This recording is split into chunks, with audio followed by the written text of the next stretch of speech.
Fatima binti Muhammed sallallahu aleyhi ve sellem. Bugün biz köpçilik bilen dada söygüsüdün kanğıç ozuqlanğan Allah'ның söyümlük bendisinin söyümlük kızı Fatima raziyallahu anha bilen tanışıp çıkımız. Fatima raziyallahu anha Peygamberimizning Hadice anamızdan bolğan kızı. Peygamberimizning kızlarının kencisi idi. İsil neseptin dünyaya kelgen bu kız Peygamber uyida ilahi köngül bölüş bilen çoğ bolğan idi. Yürüş turuş ve gep sözlerde Resulullah'a hemmeden bek oxşaydı. Peygamberimizni qoğdaşqa tirişatdı.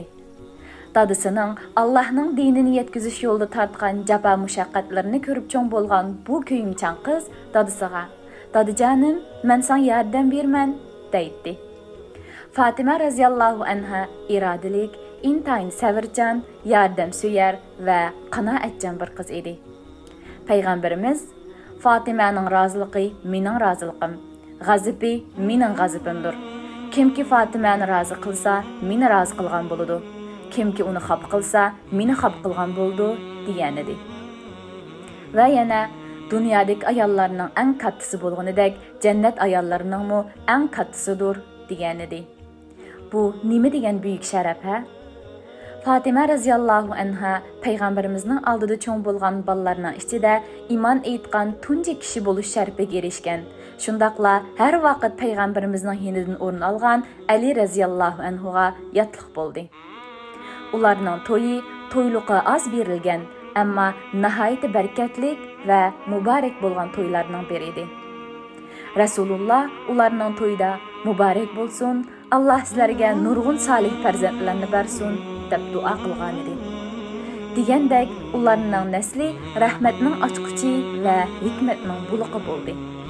Peygamberimizning nasli Fatima raziyallahu anhaning bolalari bilan davomlashdi. İnsaniyetga jannat yoshlarining eng kattasi bo'lgan Hasan va Husayn raziyallahu anhumani, Muhsin, Zeynep ve Ummu Kulsum raziyallahu anhumlarni sundi. Fatima ve Ali raziyallahu anhumanın turmuşi g'urbatchilikda o'tdi. Uy ishining ig'irligidan Fatima anamizning qo'llari qapirib ketdi. Bu ahvoldan bearam bo'lgan Ali raziyallahu anhu Fatima anamizni Peygamberimizning oldiga xizmatchi berishni so'rashi uchun avatidi. Fatima anamiz dadisining yiniga xizmatchi so'rab borganida Peygamber alayhissalom qiziga uxlashdan burun 33 qitim tasbih, 33 qitim hamdu sana ve 34 qitim takbir aytishning xizmatchisining bo'lishidan bakrak yaxshi ekanligini ve uy ishlari, bola tarbiyalash ve yo'ldoshiga ko'ngil bo'lishda Allohdan yordam talab qilishni, dunyo jafolarining oxiratdagi xushalliqlar uchun ekanligini aytib tasalli bergan edi. Peygamber alayhissalom har kuni bomdod namozida Ali ve Fatimaning ishki qishiga kelib "Assalomu alaykum ey ahli bayt.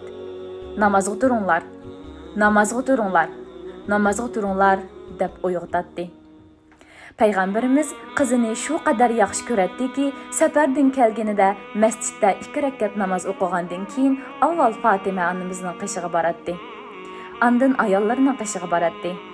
Fatima onamizmi Peygamberimizni intayin yaxshi ko'radi. Bolalarning yinidagi vaqtda xabarchi kelib, Rasululloh Fatimani chaqiryotdi deganida uchqandek yugurib berib dadisining qishiga boradi. Peygamber aleyhisselam vafot bo'lgan vaqtda Fatima anamiz bekla qayg'urib beyitlar o'qigan. Qabrisiga ziyoratga kelib sahobalarga Allohning payg'ambarining muborak jasadi ustiga to'p tashlashga qandoqmi ko'ngillar rozi bo'ldi deb sahobalarning ko'nglini nihoyat yerim qilib etgan edi.